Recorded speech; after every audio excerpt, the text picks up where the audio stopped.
करते हुए नजर आ रहे हैं। लाइव तस्वीरें आपको गोरखपुर से दिखा रहे हैं आपके टीवी स्क्रीन पर, जहां जटायु संरक्षण एवं प्रजनन केंद्र का उद्घाटन यहां पर सीएम योगी आदित्यनाथ करते हुए आपको नजर आ रहे हैं। यह संरक्षण हमारी भारतीयता की संस्कृति पर्यावरण के संरक्षण का द्योतक है और इस हेतु समस्त अतिथिगणों को अशेष धन्यवाद। प्रकृति के संरक्षण एवं इस जटायु राजगिद्ध के संरक्षण एवं प्रजनन केंद्र पर आधारित वीडियो की प्रस्तुति आप सभी के सानिध्य में माननीय मुख्यमंत्री महोदय के सम्मुख प्रस्तुति वीडियो की।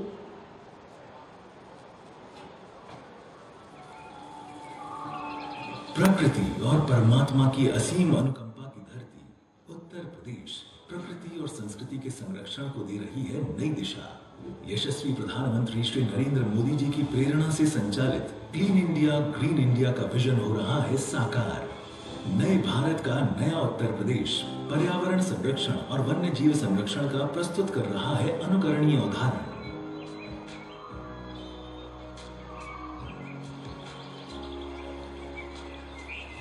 माननीय मुख्यमंत्री योगी आदित्यनाथ जी के नेतृत्व में लिया गया आप अपने आशीष वचनों से इस पूरे जनमानस को अभिसिंचित करें। सादर अनुरोध।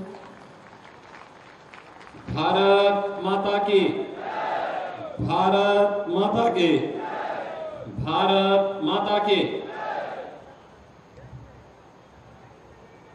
जटायु संरक्षण केंद्र कैंपियरगंज के आज के इस लोकार्पण कार्यक्रम में समारोह में उपस्थित प्रदेश के वन और पर्यावरण मंत्री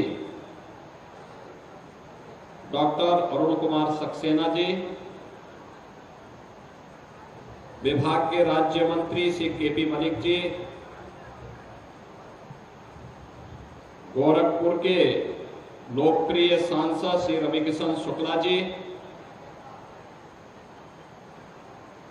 लोकप्रिय विधायक श्री फतेह बहादुर सिंह जी, महापौर डॉक्टर मंगलेश श्रीवास्तव जी, विधान परिषद सदस्य डॉक्टर धर्मेंद्र सिंह जी, मान्य विधायकगण श्री विपिन सिंह जी, प्रदीप शुक्ला जी, डॉक्टर विमलेश पासवान जी, महिला आयोग की प्रदेश की उपाध्यक्ष श्रीमती चारू चौधरी जी, पूर्व विधायक श्री बजरंग बहादुर सिंह जी, अपर मुख्य सचिव वन एवं पर्यावरण श्री मनोज सिंह जी, वन विभाग के सभी अधिकारीगण और कैंपियरगंज और फरिंदा से जुड़े हुए यहां पर सभी उपस्थित बहनों और भाइयों, आज हरियाली तीज है और हरियाली तीज के पावन पर्व पर हम सब आज अपनी वैदिक और पौराणिक कालीन परंपरा के प्रति कृतज्ञता ज्ञापित करते हुए जटायु संरक्षण केंद्र के लोकार्पण के साथ जुड़ रहे हैं। रामायण काल का पहला बलिदानी, जिसने धर्म के लिए,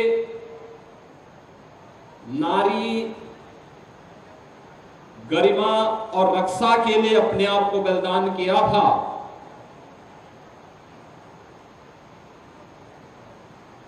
तो वह वीर बलिदानी कोई और नहीं था बल्कि गिद्धराज जटायु थे।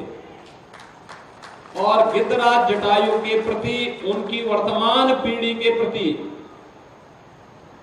कृतज्ञता ज्ञापित करने के लिए हरियाली तीज पर हम सब कैंपियरगंज के इस जंगल में एकत्र हुए हैं। मैं इस अवसर पर हरियाली तीज की प्रदेशवासियों को और आप सबको बधाई देते हुए, सभी बहनों को बधाई देते हुए आज के इस जटायु संरक्षण केंद्र पर रामायण की परंपरा के प्रति भी हृदय से कृतज्ञता ज्ञापित करते हुए आप सबको बधाई देता हूं, अपनी शुभकामनाएं देता हूं। बहनों और भाइयों, आज भी आप गांवों में देखते होंगे, गाय को भले ही कोई अपने घर में खिलाए या न खिलाए, लेकिन अगर कोई कसाई गाय की हत्या कर दे तो मुझे लगता है कि कोई सनातन धर्मावलंबी इसको बर्दाश्त नहीं करता। बंदर भले ही आपकी फसल को और आपके बाग को कितना ही नुकसान क्यों ना कर ले, लेकिन अगर कोई विधर्मी उस बंदर की हत्या कर दे तो आप उसको बर्दाश्त नहीं करते, क्योंकि कभी उसके पूर्वजों ने हमारी परंपरा के लिए अपना सर्वस्व बलिदान करने में योगदान दिया था। हनुमान जी ने माता सीता को ढूंढने में और भगवान राम की भक्ति के लिए जो अपना जीवन लगाया था, उसके प्रति कृतज्ञता हम ज्ञापित करते हैं। और रामायण काल का तो पहले बलिदानी गिद्धराज जटायु है, और जटायु यानी आज का गिद्ध, जो वर्तमान पीढ़ी है जटायु की, उसके प्रति कृतज्ञता ज्ञापित करने के लिए, क्योंकि तेजी के साथ जो दवा का, पेस्टिसाइड का उपयोग करना प्रारंभ किया, उसका दुष्प्रभाव उनके स्वयं की प्रजाति पर पड़ा और उनकी संख्या तेजी के साथ घटती हुई दिखाई दी। उसको बचाने के लिए आज यह संरक्षण केंद्र, पहला संरक्षण केंद्र उत्तर प्रदेश का भी, भारत का भी और दुनिया का भी पहला जटायु संरक्षण केंद्र आपके कैंपियरगंज में प्रारंभ हो रहा है। इस अवसर पर मैं आप सभी कैंपियरगंज और फरेंदा वासियों को हृदय से बधाई देता हूं। बहनों और भाइयों, रामायण काल के वे प्रसंग हम सबके सामने आते हैं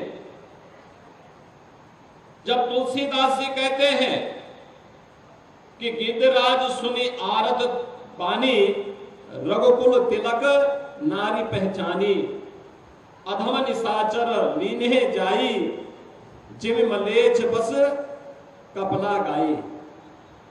आप देखिए, तुलसीदास जी ने भी बहुत अच्छे ढंग से इसका उल्लेख किया है।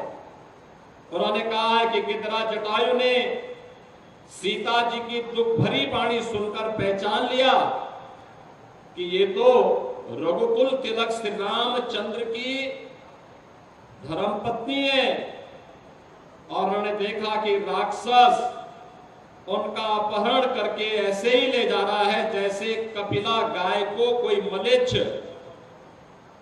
जबरदस्ती उठा करके ले जा रहा हो। यानी एक कसाई गाय की हालत जो करता है, उस प्रकार की स्थिति देख करके उस समय ये जानते हुए कि मैं निहत्था हूं, और ले जाने वाला जो डकैत है, जो चोर है, वो कोई और नहीं रावण है, तो रावण से गिद्धराज जटायु भिड़ गए थे और उसको पूरी तरह घायल भी करने का काम किया था। कहते हैं गिद्धराज जटायु की मित्रता महाराज दशरथ से थी, और महाराज दशरथ के साथ अपनी मित्रता को और नारी गरिमा को बचाने के लिए उस समय रामायण काल के पहले बलिदानी के रूप में गिद्धराज ने जटायु के रूप में अपना बलिदान दिया। और इसीलिए आप अयोध्या जाते होंगे, अयोध्या में श्री राम जन्मभूमि में आप जाएंगे तो मंदिर के ठीक सामने एक छोटी सी चोटी बनी है, उसमें विशाल काय एक प्रतिमा बनी है जटायु की, गिद्धराज जटायु की विशाल प्रतिमा वहां सामने बनी है, जो राम मंदिर की तरफ लगातार देख रहा है। बहनों और भाइयों, मित्रता कैसे होनी चाहिए, यह भी जटायु से देख लीजिए।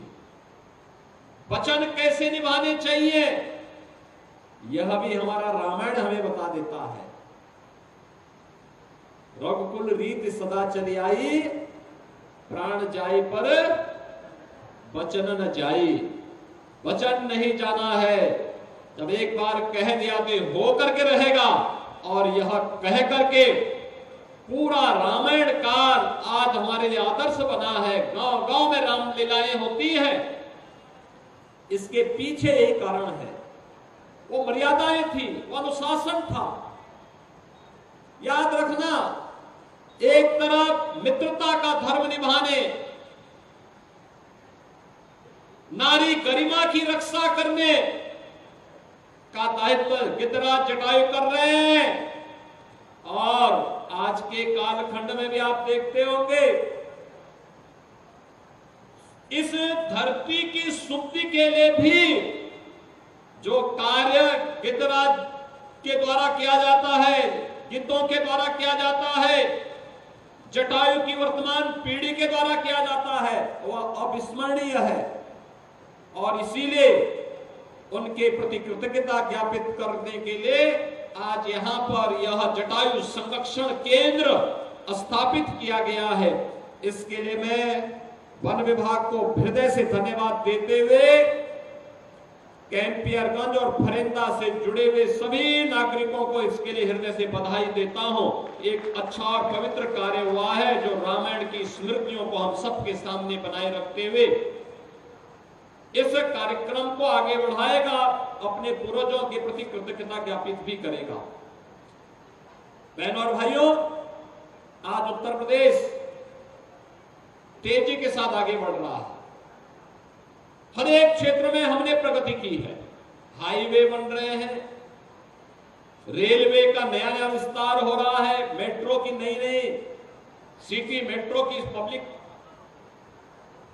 सर्विस के साथ जुड़ने का काम कर रही है। पब्लिक ट्रांसपोर्ट के बेहतरीन साधन आज नगरीय क्षेत्रों में हम मेट्रो के माध्यम से दे रहे हैं। एयर कनेक्टिविटी भी बेहतरीन तरीके से जुड़ रही है। लेकिन साथ साथ नौकरी और रोजगार की भी नई संभावनाओं को आगे बढ़ाने का काम किया जा रहा है। मुझे बताते हैं प्रसन्नता गिद्ध संरक्षण केंद्र में, जो जटायु संरक्षण केंद्र के रूप में है, इस जटायु संरक्षण केंद्र में केयरटेकर के रूप में यहां वनटांगिया से जुड़े हुए भी कुछ लोग काम कर रहे हैं, जो इस कार्यक्रम के साथ जुड़े हुए हैं। यानी लोकल स्तर पर ही उनको नौकरी भी प्राप्त हो जा रही है। यानी एक कार्य सरकार के द्वारा किया गया और उस कार्यक्रम को आगे बढ़ाने का भी, प्रकृति को भी बचाना है, लेकिन प्रकृति के एक एक जीव और जंतु के प्रति भी हमारा दायित्व बनता है। और उसी दायित्व का निर्वहन करने के लिए आए हैं। यूपी पहला राज्य है देश का और दुनिया का पहला राज्य होगा जिसने 7 वर्ष में 200 करोड़ से अधिक वृक्षारोपण के बड़े लक्ष्य को आगे बढ़ाया है। बहनों और भाइयों, आपने 2017 के पहले जंगलों की कटान के दृश्य तो देखे ही होंगे। और मुझे लगता है, क्यों फतेह बहादुर सिंह जी, 17 के पहले तो पेड़ काटे जाते थे, लेकिन अब 17 के बाद अब पेड़ लगाए जा रहे हैं, उनकी रक्षा हो रही है। और उनको बचा करके हम न केवल प्रकृति को बचा रहे हैं, बल्कि अपनी वर्तमान पीढ़ी को भी बचाने का काम कर रहे हैं। क्योंकि अगर हरियाली नहीं रहेगी, प्रकृति नहीं बचेगी, तो मानवता के सामने संकट आएगा। आज आप क्लाइमेट चेंज देख रहे होंगे, असमय बारिश होना, मूसलाधार बारिश होना, बादल फटने की घटना, आकाश से बिजली गिरने की घटना। जब बारिश होनी है, पूरी फसल चक्र ही चेंज करनी पड़ रही है। एक क्लाइमेट चेंज के दुष्प्रभाव है। प्लास्टिक के कचरे को दूर करना, प्लास्टिक मुक्त करना, ये हमारे गोवंश को भी नुकसान करता है, खेती को भी नुकसान करता है, प्रकृति को भी नुकसान पहुंचाता है, पर्यावरण को भी नुकसान पहुंचाता है। लेकिन साथ साथ अधिक से अधिक वृक्षारोपण करना। आज पेड़ न कटे, इसके लिए प्रधानमंत्री मोदी जी ने देश के अंदर 12 करोड़ गरीबों को फ्री में रसोई गैस के उज्ज्वला योजना के कनेक्शन दिलाए हैं। हमने उत्तर प्रदेश में कहा कि जो 1,86,00,000 कनेक्शनधारी उत्तर प्रदेश में हैं, इन सभी को हम होली और दीपावली में फ्री में रसोई गैस का सिलेंडर उपलब्ध करवाएंगे और हमारी सरकार इसको उपलब्ध करवाने का काम कर रही है। अभी दीपावली आएगी, फिर फ्री में सिलेंडर उपलब्ध करवाएंगे। बहनों और भाइयों, ये जंगल केवल जंगल नहीं है, ऑक्सीजन के भी हमारे केंद्र है, लेकिन साथ साथ इनके माध्यम से हम क्लाइमेट चेंज को रोक सकते हैं, पर्यावरण को बचा सकते हैं, प्रकृति और जीव जंतुओं को बचा सकते हैं, मनुष्य को भी बचाने में एक बड़ी भूमिका का निर्वहन करेगा। और उसी का निर्वहन करने के लिए इसकी एक शुरुआत आज यहां पर हुई है। वन विभाग ने अन्य तमाम कार्य किए हैं, जैसे 100 वर्ष पुराने पेड़ों को बचाने के लिए हेरिटेज वृक्षों की एक श्रृंखला प्रदेश के अंदर खड़ी की है। उनको चिन्हित करना, उनको बचाने की तैयारी करना, उन्हें हर तरीके से आगे बढ़ाने का काम करना। और साथ साथ प्रदेश सरकार ने यह भी व्यवस्था की है, पहले की तुलना में अधिक से अधिक लोग इनके नजदीक आ सके, इसके लिए वेटलैंड की घोषणा करना, पक्षी विहार बनाना, टाइगर रिजर्व क्षेत्र घोषित करना, वहां पर भी उनके संरक्षण के लिए नए नए उपाय करना। और उसी का परिणाम है कि आज प्रदेश में जंगलों के दायरे भी बड़े हैं, आज प्रदेश में हरियाली का दायरा भी बड़ा है। प्रदेश के अंदर हम अन्य जंगली जीव जंतुओं को बचाने में भी हमें सफलता प्राप्त हुई है। नदियों को भी संरक्षण इसी बहाने किया जा रहा है, लुप्तप्राय नदियों को पुनर्जीवित किया जा रहा है। अमृत सरोवर के नाम पर जल संरक्षण करने के साथ साथ उसके माध्यम से भी लोगों को जल संरक्षण के लिए और प्रकृति को बचाने के लिए एक नई प्रेरणा प्रदान की जा रही है। आज यही कारण है कि डॉल्फिन फिर से, जो जल की शुद्धता का प्रतीक माना जाता है, वह फिर से दिखाई दे रही है। और आज यह विकास की एक क्रमिक परंपरा आगे बढ़नी चाहिए। प्रकृति और पर्यावरण को बचा करके जब हम विकास करेंगे, वह हमारे लिए सस्टेनेबल हो पाएगा, लंबे समय तक उसका उपयोग हम कर पाएंगे। और जब प्रकृति की कीमत पर विकास होगा, वह हमारे लिए क्षणिक ही उपादेय होगा, लेकिन उसके दूरगामी परिणाम हमारे लिए खतरनाक होंगे। और इसलिए पर्यावरण और प्रकृति को बचाने के लिए इस मुहिम का हिस्सा बनते हुए आज हम अपने कार्यक्रम को आगे बढ़ा रहे हैं। एक पवित्र कार्य है, हरियाली तीज के अवसर पर नारी गरिमा के प्रति रामायण काल का पहला बलिदानी जटायु के वर्तमान पीढ़ी के संरक्षण के लिए यह उत्तर प्रदेश के गोरखपुर में स्थापित हो रहा है। और जब यह स्थापित हो रहा है तो इसको केवल यहीं तक सीमित नहीं रखना है। आज मैं वन विभाग से कहूंगा कि यहाँ पे एक फॉरेस्ट्री कॉलेज भी बनाइए, जहां पर फॉरेस्ट्री से जुड़े हुए पाठ्यक्रम यहाँ पढ़ाए जाए और फिर उसकी डिग्री डिप्लोमा के कार्यक्रम हो, जिससे वन विभाग के विभिन्न पदों पर उनको नौकरी मिल सके और हम वनों के संरक्षण के साथ साथ उत्तर प्रदेश के क्लाइमेट जोन के अनुसार फॉरेस्ट्री को विकसित करने और इस दिशा में आगे बढ़ाने का काम भी हम कर सकेंगे। एक बड़ा कार्य यह इस क्षेत्र के लिए हो सकता है और इस दिशा में इस प्रयास को हमें आगे बढ़ाने की आवश्यकता है। आज के इस अवसर पर हम आज नए भारत के नए उत्तर प्रदेश में हैं, तो नए उत्तर प्रदेश में हमारा गोरखपुर भी कहां पिछड़ने वाला है। गोरखपुर विकास की गति में तेजी के साथ आगे बढ़ा है। बंद पड़ा खाद कारखाना फिर से चालू हो गया है। एम्स गोरखपुर में प्रारंभ हो गया है। बीआरडी मेडिकल कॉलेज आज बेहतरीन सेवा पहले की तुलना में दे रहा है। 4 लेन और 6 लेन की कनेक्टिविटी चारों ओर से हुई है। गोरखपुर का जू जो प्राणी उद्यान है, आज आप देखेंगे वहां जाकर के आपको प्रकृति के साथ कुछ समय रहने का अवसर प्राप्त होगा। गोरखपुर का रामगढ़ ताल एक नए कलेवर के साथ आज आपको देखने को मिलेगा। गोरखपुर की सड़कों की लाइटिंग हर एक को बरबस अपनी ओर आकर्षित कर देती है। और इन स्थितियों में आज हम सब आपके बीच यहां पर उपस्थित हुए हैं।